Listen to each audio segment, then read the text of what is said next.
சில குட்டீஸ் எல்லாருக்குமே வந்து பாத்தீங்கன்னா குட் மார்னிங்ப்பா. இன்னும் 1.5 மணி நேரத்தில் தேர்வு முடிவுகள். மிக முக்கியமான ஒரு அறிவிப்பை தான் இந்த வீடியோவில் வந்து பார்க்க போறோம். ரிசல்ட்ஸ்க்காக எல்லா ஸ்டூடெண்ட்ஸுமே வந்து பாத்தீங்கன்னா வெயிட் பண்ணிட்டு இருக்கக்கூடிய ஒரு சூழ்நிலையிலே 11ஆம் வகுப்பு மாணவர்களுக்கு மிக முக்கியமான அறிவிப்பு ஒன்று வெளியாகி இருக்கிறது. www.dge. அப்படின்னு நீங்க டைப் பண்ணுங்க, ஆட்டோமேட்டிக்கா அது 11th ரிசல்ட்ஸா வந்து கன்வே ஆகி உங்களுக்கு ஷோ ஆகும். கூகுள்லனா இல்ல வேற எதெல்லாம் வந்து சர்ச் பண்ணுங்க, குரோம்ல கூட உங்களுக்கு டைரக்டா நீங்க வெப்சைட் இருந்தே போய் விட்டுரும். ஓகேங்களா? அதுல போனீங்கன்னா என்ன இருக்குன்னு உங்களுக்கு தெரியும். ஏற்கனவே நான் 2-3 லைவ் பண்ணியிருக்கேன், நீங்களே பார்த்திருப்பீங்க. ஸோ அதனால வந்து நீங்க வெயிட் பண்ணி பார்க்க வேண்டிய ஒரு சூழல்கள் வந்து பாத்தீங்கன்னா இருக்கு. பொது தேர்வு முடிவுகள் எந்த நேரத்தில் வேண்டுமானாலும் வெளியிடப்பட வேண்டிய ஒரு சூழல்கள்ல ரிசல்ட்ஸ் அப்படின்றது இருக்கிறத நம்மளால வந்து பார்க்க முடிகிறது.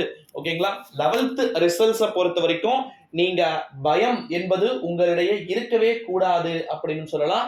பொது தேர்வுக்கு பல்வேறு விதமான தரப்பினர் வாழ்த்துக்களை தெரிவித்துக் கொண்டிருக்கக்கூடிய ஒரு வேளையிலே கிட்டத்தட்ட 93%, 92ல இருந்து 93, அதிகபட்சமா 92 டச் பண்ற கிட்ட வந்து பாத்தீங்கன்னா நம்முடைய 11th ஸ்டூடெண்ட்ஸ் வந்திருப்பதா வந்து நியூஸ் வந்து அஃபீஷியலா நமக்கு வெளியாக போகுது. 9:30ன்றது முன்கூட்டியே தேர்வு முடிவுகள் வெளியாகவும் வாய்ப்புகள் இருக்குப்பா. நான் அதையுமே சொல்லிக்கிறேன். 9:30க்கு தான் வெளியாகணும்னு கிடையாது.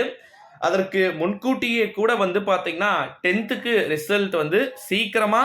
அதனால வந்து நம்ம ரிசல்ட்ஸை பத்தி பயப்பட வேண்டிய அவசியம் அப்படின்றது எனக்கு தெரிஞ்சு கிடையவே கிடையாது அப்படின்னே வந்து சொல்லலாம். நான் உடனே சொல்லட்டுமா, 11th எக்ஸாமை பொறுத்த வரைக்கும் ரொம்ப நீங்க சுலபமா எழுத போறீங்க. ஓகேங்களா? இருக்கிறதுலயே வந்து பாத்தீங்கன்னா ஈஸியான எக்ஸாமுடைய ரிசல்ட்ஸா வந்து பாத்தீங்கன்னா உங்களுக்கு 11th தான் இருக்கக்கூடும் அப்படின்னு எதிர்பார்க்கப்படுகிறது.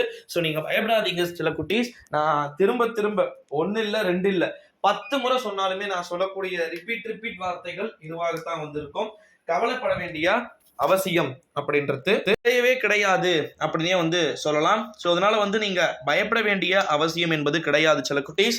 ஸோ 8:30க்கு இல்லை 9 o'clock உங்களுக்கான அந்த எக்ஸாம் ரிசல்ட்ஸ்க்கான அந்த லைவ் செக்கிங் அப்படின்றது ஸ்டார்ட் ஆக போகுது. எல்லாருமே வந்து பாத்தீங்கன்னா ரெடியா இருங்க.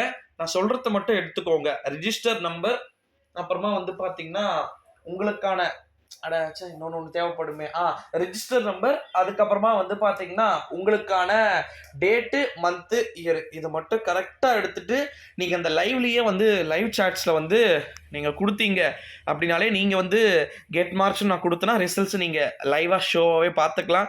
ஸோ பார்க்கலாம். நான் இது வரைக்கும் நான் ரிசல்ட்ஸ் பார்த்த ஒரு எக்ஸாம் லைவ் போட்டேன்னா 150 ஸ்டூடெண்ட்ஸ் ப்ளஸ் கண்டிப்பாக வந்து நான் பார்ப்பேன் லைவ் செக்கிங்கில்.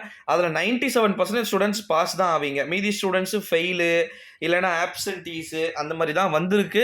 ஸோ அதனால் வந்து வெயிட் பண்ணி பார்க்கலாம். 93 92 இதுதான் அங்கே. ஆனால் 91 கூட போகிறதுக்கு வாய்ப்பு இருக்குன்ற மாதிரிலாம் சில ஸ்டூடெண்ட்ஸ் நினச்சிட்டு பயப்படுறீங்க. அதெல்லாம் வந்து பார்த்தீங்கன்னா சுத்தமாக கிடையாதுப்பா.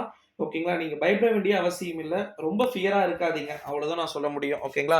கூலாக ஜாலியாக வந்து பார்த்தீங்கன்னா இருங்க. ரிசல்ட்ஸ் எதுவாக இருந்தாலும் ஏற்றுக்கலாம். ஓகேங்களா?